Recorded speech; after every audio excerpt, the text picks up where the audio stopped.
Hello दोस्तों, आज हम एक्सप्लेन करने वाले हैं मिर्ज़ापुर सीजन 1 को। कहानी की शुरुआत होती है मुन्ना भैया से, जो अपनी गाड़ी पर लिखे अपने पिता के नाम के आगे किंग ऑफ मिर्ज़ापुर लिखा देखकर गुस्सा होते हैं और खुद को प्रिंस ऑफ मिर्ज़ापुर बताते हैं। मुन्ना चाहता है कि मिर्ज़ापुर का कंट्रोल उसके पापा से उसे मिल जाए। उसके बाद उसका दोस्त बियर लेकर आता है और वे आगे निकल जाते हैं। आगे उन्हें एक बारात मिलती है, जहाँ मुन्ना भैया नशे में बारात के साथ डांस करते हैं और हवे में गोली चलाते हैं, लेकिन तभी गोली दूल्हे के लगती है और दूल्हा मर जाता है। ये देखकर अफरा तफरी मच जाती है वहाँ पर। फिर हमें मुन्ना भैया के पिता कालीन भैया को दिखाया जाता है, जिनका कारपेट का बिजनेस है, लेकिन उसकी आड़ में वो कट्टों और ड्रग्स का व्यापार भी करते हैं। जब कालीन भैया अपने घर जा रहे होते हैं, तभी एक आदमी आता है जो बताता है कि उसने कालीन भैया का 3000 का कट्टा लिया था, लेकिन वह हाथ में ही फट गया था। तो कालीन भैया उसे दूसरा कट्टा देते हैं और चेक करने को कहते हैं। जब वह कट्टा चलाता है तो वह भी उसके हाथ में फट जाता है और कालीन भैया वहाँ से चले जाते हैं। अगले दिन मुन्ना भैया अपने कॉलेज में जाते हैं, जहाँ इलेक्शन चल रहे होते हैं और मुन्ना के खिलाफ एक लड़का खड़ा होता है जो पोस्टर लगवा रहा होता है। फिर एक क्लास में हमें गुड्डू और बबलू दिखाई देते हैं। गुड्डू को बॉडी बनाने का शौक होता है, लेकिन बबलू पढ़ाई में अच्छा होता है। मास्टर गुड्डू पर चिल्लाते हैं, तभी मुन्ना भैया कॉलेज में आकर अपने अपोजिट खड़े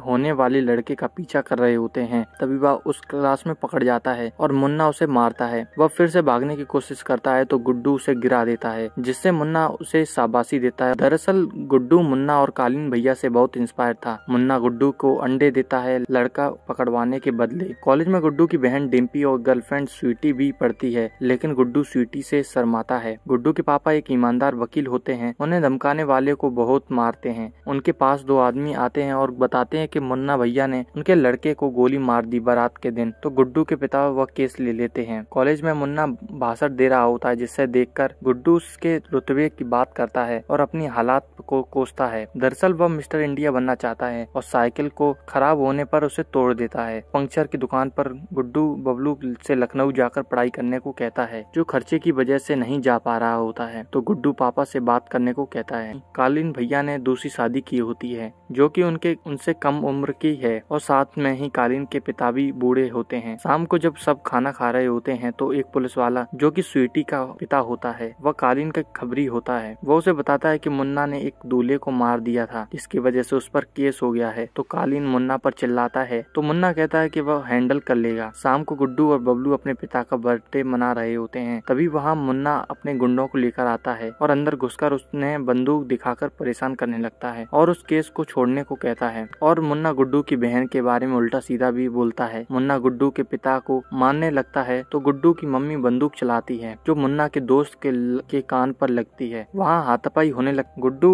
उन लड़कों को मारता है और साथ में ही मुन्ना को भी मारता है, जिसके बाद वे वहाँ से भाग जाते हैं। तो कालीन अपने वफादार आदमी मकबूल को गुड्डू के घर भेजता है। गुड्डू और बबलू को लेने मकबूल उनके घर जाता है तो उन्हें 2 मिनट में गाड़ी में बैठने को कहता है। गुड्डू और बबलू अपने पिता पर चिल्लाते हैं मुन्ना के खिलाफ केस लड़ने को और गाड़ी में बैठ जाते हैं।